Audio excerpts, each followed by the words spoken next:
ایک انگریز بندوق لے کے آپ کے سامنے آ گیا، پہلا بریلوی دیو ہوں ذرا دیکھے یہ ہوں گل غور نال سنے تو سارے مسیتی بہ کے کلمہ پڑھ کے دسنا ہے بھئی یہ کتاباں وچ علم ہے جڑا میں ہوں دسن لگا۔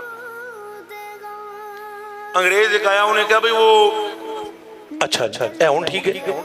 اس بندے نے کیا انگریز نے اس نے کہا بھئی میں مسلمان تو نہیں ہوں لیکن میں نے کتابیں پڑھ رکھی ہیں، ہندوؤں کی میں نے گیتا پڑھی ہے، سکھوں کی گرنتھ پڑھی ہے، مسلمانوں کی یعنی آپ کی ہم نے قرآن اور حدیثیں پڑھی ہیں، میرا کافی میری ریسرچ ہے ادیان پر، مذاہب پر۔ تو یار آپ کے متعلق میں نے سنا ہے آپ یہ بریلی میں رہتے ہو تو آپ کو لوگ سارے بڑے مولوی صاحب بڑے آپ کو لوگ کہتے تھے بڑے مولوی صاحب، کیا کہتے تھے؟ اس نے کہا یار تم بڑے مولوی ہو تو تم سے کوئی مسئلہ پوچھنا ہے۔ اعلیٰ حضرت بریلوی نے فرمایا پوچھو کیا پوچھنا ہے۔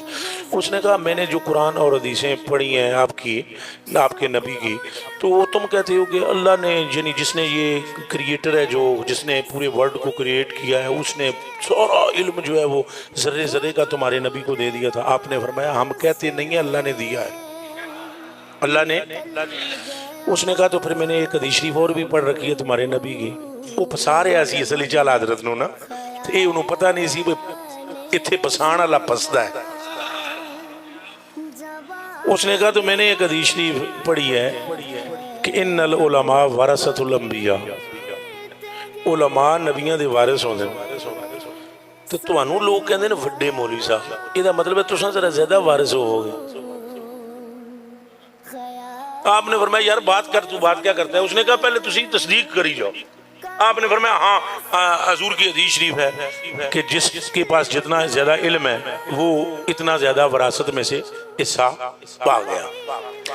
اس نے کہا تو آپ اب یہ مانتے ہو کہ تو آپ کے نبی کے پاس سارا علم تھا اور چلو آپ کے پاس تو سارا علم نہ صحیح لیکن وراثت آپ کے پاس ہے، آپ کہتے ہو کہ ہمارے آقا و مولا نے وہ اونٹوں سے باتیں کی ہیں اور خچر سے باتیں کی ہیں اور گدھے سے باتیں کی ہیں اور فلانے فلانے گوہ سے باتیں کی ہیں۔ آپ نے فرمایا ہاں لکھا ہوا حدیثوں میں۔ اس نے کہا تو تم کو کچھ وراثت اگر حاصل ہے تو تم بتا سکتے ہو کہ یہ جو دو چیلیں اڑتی ہوئی جا رہی ہیں یہ پچھلی چین چین کر رہی ہے، اچانک اس کی نظر پڑی نا دو چیلیں اڑ رہی تھی تو پچھلی شور مچا رہی تھی۔ اس نے کہا تم بتلا سکتے ہو یہ پچھلی اگلی سے کیا کہہ رہی ہے؟ یہ پچھلی اگلی سے لائن پر ہم سارے بیٹھے ہوئے ہیں، دسو جی قدوری بھی لکھے ہوئے ہیں، نور الانوار وچ، نور الازا وچ، کنز وچ، ہدایہ وچ، کسی اوری شرح وقایا وچ، سلم محفظی کریا ہے۔ اس لیے میں نے کہا تھا اب ہمیں کسی اور رہبر کی ضرورت نہیں ہے۔ جیسے ہی اس انگریز نے کیا 10 پچھلی چیل اگلی نو کی، ایک سیکنڈ بھی تاخیر نہیں کی تھی اعلیٰ حضرت نے، حضرت نہیں ہے وہ اعلیٰ حضرت ہے، ایک سیکنڈ بھی تاخیر نہیں کی۔ فرمایا یہ پچھلی کے پیر میں کانٹا چبا ہوا ہے اس دی لت کھچیتی ہوئی ہے تو پچھلی اگلی نو کہہ رہی ہے ذرا ہولی اڈ میری لت کھچی ہوئی ہے درد بڑا ہے۔ تو آپ نے تو فوراً کہہ دیا سبحان اللہ، وہ تو کافر تھا، وہ سبحان اللہ تو نہیں سی کرنی، ہاتھ میں چودے بندوق سی۔ جیسے ہی احمد رضا کا جملہ پورا ہوا اس نے فائر کیا، پچھلی چیل گری، اٹھا کر لایا، اٹھا کے جو دیکھا تو اس لت وچ کنڈا چبے ہے۔